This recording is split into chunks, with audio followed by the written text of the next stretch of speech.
हाथी और चूहा की कहानी।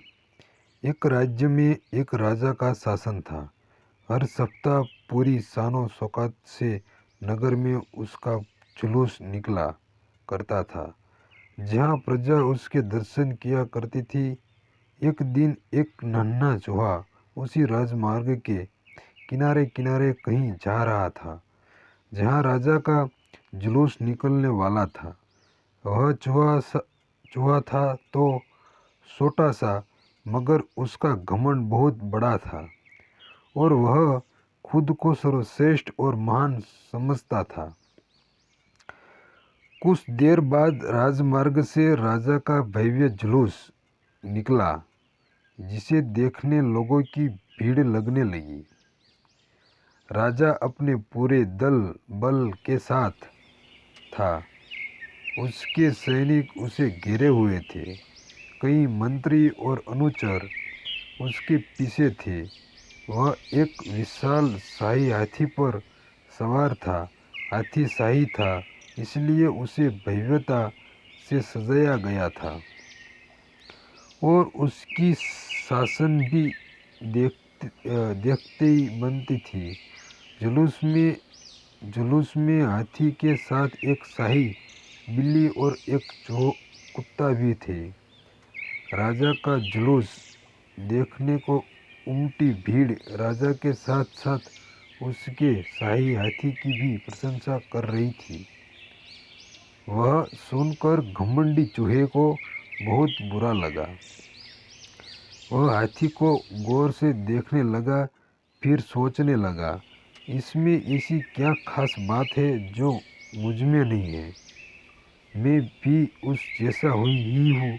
मेरे पास भी 2 आँखें, 2 कान, 1 नाक और 4 पैर हैं। फिर उसकी इतनी प्रशंसा क्यों?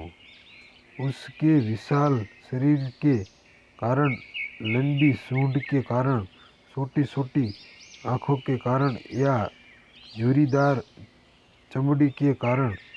किस कारण एक बार तुम लोग मुझे देख लो, उस हाथी को भूल जाओगे। मैं हाथी से ज़्यादा महान हूँ। चूहा ये सब सोच ही रहा था कि शाही बिल्ली की नज़र उस पर पड़ी गई और उसकी लाल टपक गई। जुलूस छोड़ वह उसकी ओर लपटी। फिर क्या था? चूहा अपनी सारी महानता भूलकर दुम दबाकर भागा। भागते भागते वह हाथी के सामने आ गया। आगे बढ़ते ही हाथी ने उस पिद्दी से चूहे को देखा तक नहीं और अपना विशाल पैर उठा लिया। चूहा उसके पैर के नीचे कुचलने ही वाला था, मगर किसी तरह उसने खुद को बचाया।